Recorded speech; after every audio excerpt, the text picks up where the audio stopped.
क्या सभी ला पाएगी ईशान को अपनी मां ईशा के करीब? जी हाँ, हम बात कर रहे हैं गुम है किसी के प्यार में के बारे में, जहां आगे आने वाले एपिसोड में आप देखेंगे कि सभी ईशा का बर्थडे सेलिब्रेट करने आती है, लेकिन ईशा बहुत उदास होती है क्योंकि ईशान उसे अपनी मां नहीं मानता है और वो सभी और शांतनु को जाने के लिए कह देती है। सभी और शांतनु बाहर आते हैं और इस बारे में बात करते हैं। सभी शांतनु से सवाल करती है कि मुझे वही वजह जाननी है जिसकी वजह से ईशान और ईशा में इतनी दूरियां हैं। शांतनु सभी को सारी बात बताता है और सभी बात जानने के बाद बोलती है कि इसमें दोनों की कोई गलती नहीं है, मुझे तो दोनों ही बेकसूर नजर आ रहे हैं।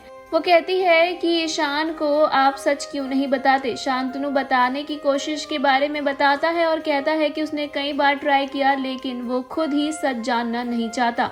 सभी बोलती है कि हमें कोई रास्ता ढूंढना होगा जिससे उन्हें सारा सच पता लग जाए। अगले दिन कॉलेज में ईशान क्लास लेता है और सभी ईशान के पीछे जाती है उसे मिठाई खिलाने। सभी के आजुबा की तबीयत ठीक हो जाती है इसलिए वो मिठाई बांटती है। ईशान आधा लड्डू खाकर रख देता है।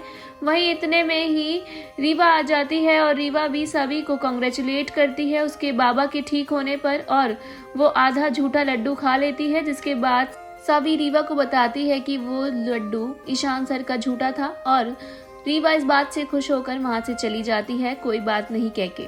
ईशान अपने बाबा शांतनु के पास जाता है जहां शांतनु उसे बहाने से अपने घर चलने को कहता है। ईशान को सब समझ आ जाता है और वो गुस्से में मना कर देता है। वो कहता है कि आज ईशा का बर्थडे है और इसलिए आप मुझे वहां ले जाना चाहते हो लेकिन मैं नहीं जाऊंगा। वहीं इतने में ही बहाना मारता है शांतनु और उसका फोन मांगता है और ईशान के फोन से ईशा को यानी कि ईशान की माँ को मैसेज करता है हैप्पी बर्थडे का, लेकिन जैसे ही वो मैसेज टाइप कर रहा होता है ईशान को शक हो जाता है और वो अपना फोन छीन लेता है और फोन में मैसेज देखकर वो अपने बाबा शांतनु से बहुत लड़ता है और वहां से चला जाता है। सभी ये सब देखती है गेट पे खड़े होके।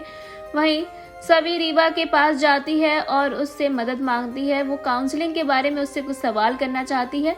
रीवा उसे कहती है कि उसके घर चलो वहीं बात करेंगे। रीवा उसे अपने घर ले जाती है जहां सभी रीवा से बात करती है, काउंसलिंग को लेकर कई सवाल करती है, जहां रीवा बताती है कि लोग ये एक्सेप्ट नहीं करते कि वो प्रॉब्लम में हैं, उन्हें ऐसा फील कराना होगा कि वो इससे डील कर सकते हैं। रीवा उसे ऐसे बात करती है जिससे सभी को कई आइडिया मिलते हैं और वो ईशान की मां ईशा के लिए गलतफहमी ईशान के अंदर जो है उसे खत्म करने के बारे में सोचती है। आगे थोड़ी देर चाय पीने के बाद सभी के ऊपर कपड़ों पर चाय गिर जाती है। वो क्लीन करने वॉशरूम में जाती है। इतने में ही रीवा किचन चली जाती है। सभी बाहर आती है और कैलेंडर गिरा हुआ पाकर उसे उठाने की कोशिश करती है। वो उसे जैसे ही उठाकर टेबल पर रखने वाली होती है वहाँ एक फोटो फ्रेम होता है जिसपे ईशान और रीवा की फोटो होती है। वेल, ये देखना बहुत इंटरेस्टिंग होगा आगे के एपिसोड में कि क्या सभी ने वो फोटो देख ली है। जी हाँ, आगे के सीरियल की मोर अपडेट्स के लिए हमारे चैनल बॉली टीवी को सब्सक्राइब करना बिल्कुल ना भूलें।